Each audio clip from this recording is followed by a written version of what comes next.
Hello everyone, welcome to Keeney and welcome to this, my first video of 2022. It's final tag time yet again. 20 questions I believe, or actually there's 22 questions all from the mind of Rob Walker, so quite a bit to get through. So let's cut straight to the chase and start with question number one, which has to show a favourite album purchased in 2021. Now, my favourite album purchased in 2021 originally came out back in 1966, and it's Bob Dylan's Blonde on Blonde, which was an album that definitely met, in certain cases, exceeded my expectations for it. I was really hoping this would be something that I would enjoy and really, really appreciate, I guess. And I have, I really have. So yeah, Blonde on Blonde is my favourite album purchased of last year.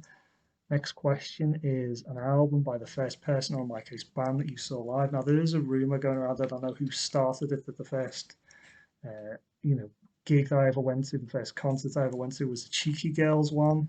It's not the case. It was the Rolling Stones. Rolling Stones is the first ever gig I ever went to. And, I want it to be on record that it was not, I repeat, was not the Cheeky Girls. So question number three, an album by a duo. Now, my favorite musical duo of all time is it's Tyrannosaurus Rex, and you got Mark Bolan, of course, and you got Steve Hogan too. Then I didn't want to leave Mickey Finn out. Who came in a bit later on after Steve Hogan too got the boot, and yeah, so that's effectively the duo. Even though it's three people technically, so it's more like a trio than a duo. But anyway, that's early Mark Bolan's effectively my favorite duo. So we'll move on to question number four, which asks to show an album still in Shrink. Now, when it comes to Shrink, sometimes I leave her on, sometimes I take her off. It really is pretty random. I have no real understanding of it myself, really. So I've got quite a few albums still in Shrink. Probably we'll get through quite a few in this very video, in fact. But in the end, I went for an album which is one of the earliest albums that I have, which is still in Shrink from the later part of the 80s. It's Prince, Sign of the Times. And it's got the price sticker on as well, which I think comes into play later on. There's a question involving price stickers. So yeah, it's a bit of a double whammy as well. So yeah, I think this is one of the oldest, or maybe possibly the oldest album I have in terms of when it was manufactured, record and shrink wrap. So we'll move on to question number five, which has to show a concept album. Now I was going to go for Ziggy Stardust, but I went for something a little bit more, I don't know, a little bit more imaginative than that. I went for What's Going On by Marvin Gaye, a little bit more imaginative, I guess, to a certain degree. And yeah, the concept surrounding this album is a Vietnam War veteran returning back, from the war back to America, and facing unemployment and money problems and drug addiction, all those happy, happy things. So yeah, quite a sad album, but a brilliant, truly brilliant album. One that deserves to be in everyone's sort of record collection. And this one is, I just want to mention, this one's actually in shrink and it does have the price sticker as well. So yeah, I'll be doing this a lot because I do have quite a few records, as I mentioned, in that sort of category.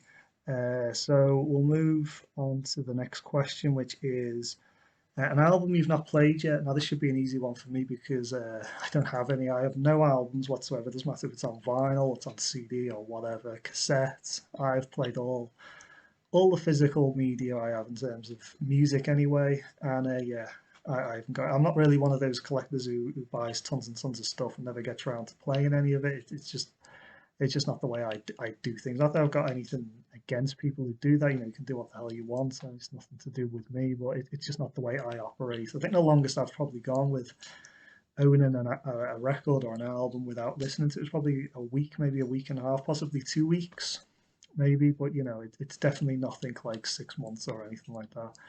I do have a few records that maybe aren't mine in my collection that I haven't played, but they're not really mine. So it's not really in terms of going out and buying things for myself. I have nothing that I haven't played. So we'll move on.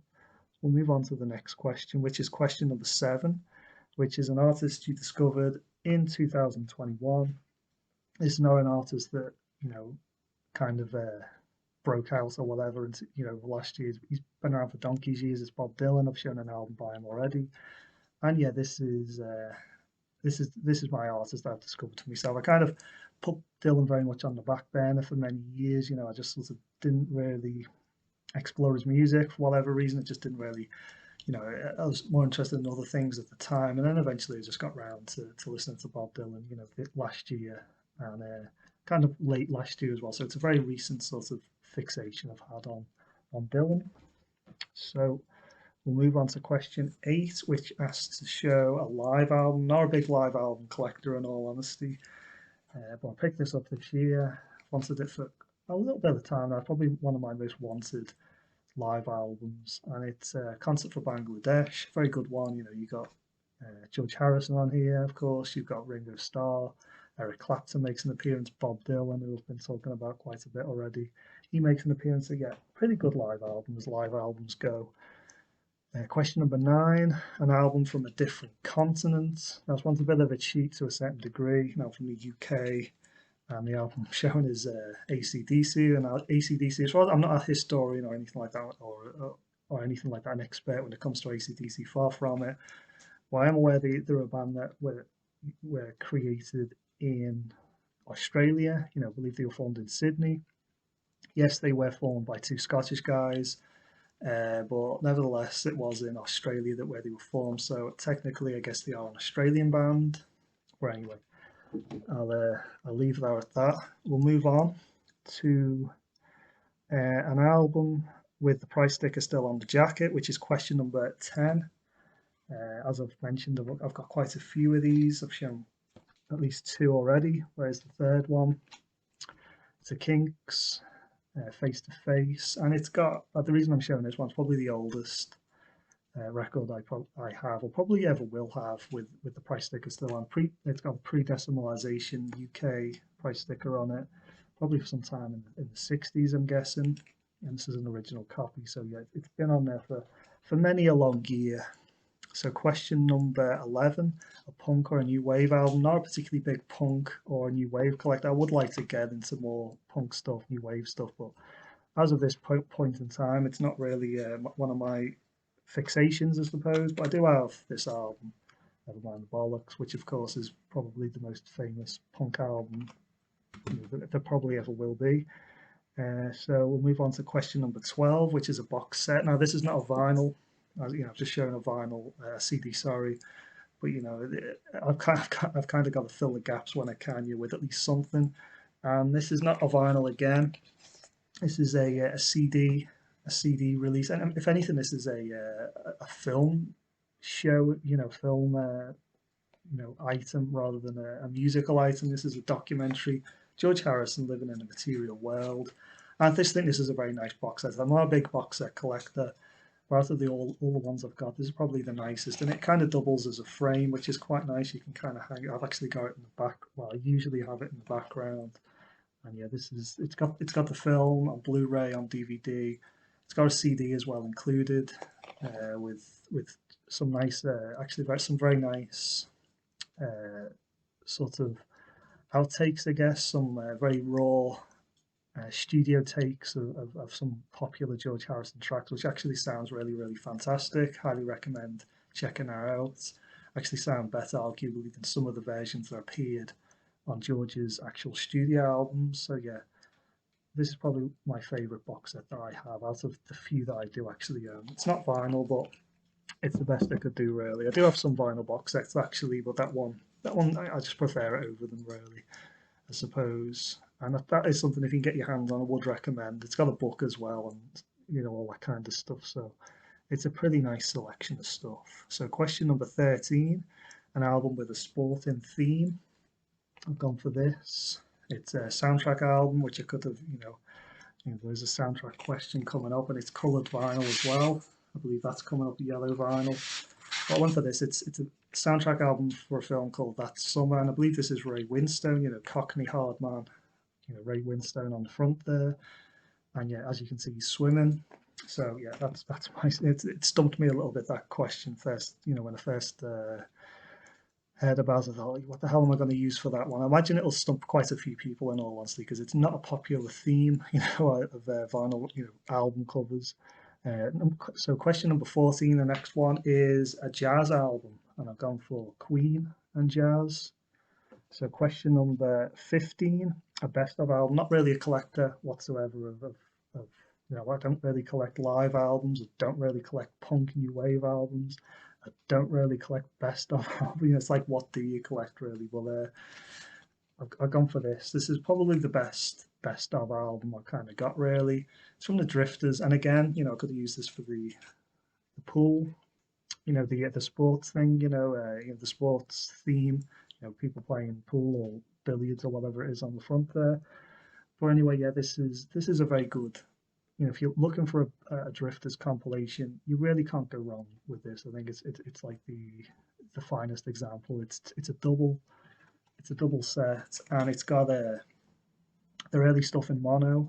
It's got like a mono dedicated record, and the other record is with the later stuff is all stereo stuff. So there's none of that fake stereo nonsense that you typically get. And this is a mid-70s release as well. It's kind of a major, a minor miracle, I suppose, that or even a major miracle it never got messed about with in that way. So yeah, it sounds very good as well. So yeah, that's probably arguably the best one I've got.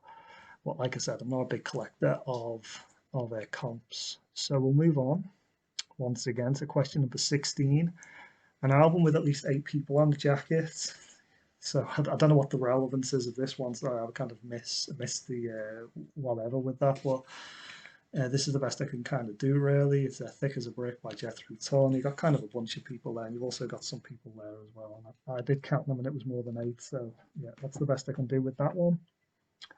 Number 17, a soundtrack, and I've gone for Blue Velvet. This probably is my favourite soundtrack album of all time. And yeah, it's a very haunting at times, but quite a beautiful album, soundtrack album as well. Really good stuff on it. Well worth checking out. Well worth checking out the film as well if you've never seen it.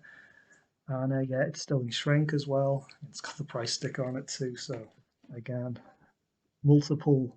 I could have used these records multiple times, multiple questions. 18, question 18, show some VCLT.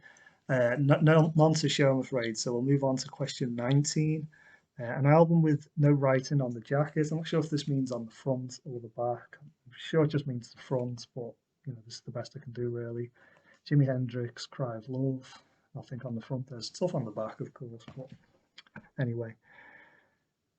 Question number 20, show a 7-inch single. This is not a single if you want to get pedantic about things. It's an EP. Well, I've gone for 5x5 by the Rolling Stones. And the reason why I'm showing this is because it's just a really nice example. I remember getting this I got this on eBay, and when it arrived, I kind of, I thought it was like a record store day, with those record store day re-releases and that kind of thing. I thought, well, no, what have I done? I thought this was going to be an original, but it is an original. It's just in super nice shape. That's why I'm showing it.